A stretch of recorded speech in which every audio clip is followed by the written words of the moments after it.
Happy Friday. Can I ask you a question, Caroline, very quickly? Sure.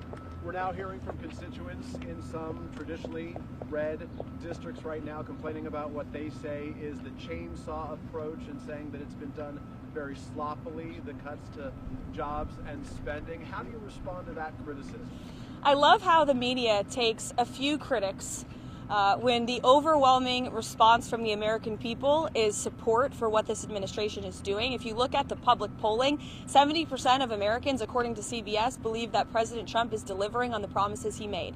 And there should be no secret about the fact that this administration is committed to cutting waste, fraud, and abuse. The president campaigned on that promise. Americans elected him on that promise, and he's actually delivering on it. And this is something that Democrats promised they would do for decades. President Trump is just the first president to get it done. Let me ask you about the fraud, if I can. We can all have our own opinion about what is wasteful spending. We're cutting wasteful spending, but fraud, of course, is a crime. So have you turned over evidence of fraud to the Justice Department, and when should we expect to see those indictments? It's a clever question. First of all, I think all Americans would agree that funding mastectomies in Mozambique is not something that the American people should be funding, or DEI programs. I think it's fraudulent that the American government has been ripping off taxpayers in this way. And we also do know there has been extensive fraud, particularly if you look at Social Security. In fact, according to an IG report from the Social Security Administration, there was $71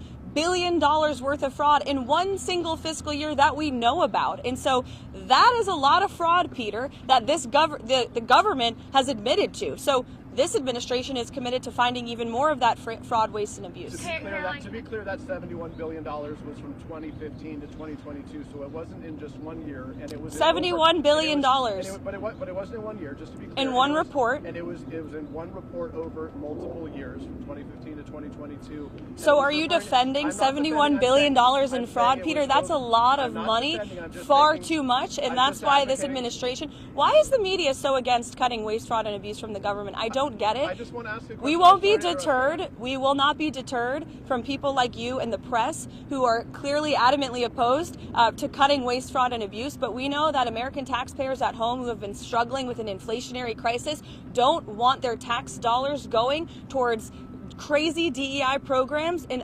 countries overseas. They also don't like the fact that there has been $71 billion worth of fraud in Social Security and improper payments going out the door. That's a problem that needs to be fixed, and President Trump is going to fix it. That's your fifth question. Elena, do you have anything to ask? Because you said something that wasn't true, which is you said that they believe there have been tens of millions of people who were receiving money who are dead on the Social Security list. The same report that you referred to said that almost none of those individuals are receiving Peter, did you watch money. the full clip of the interview that I did when I said that?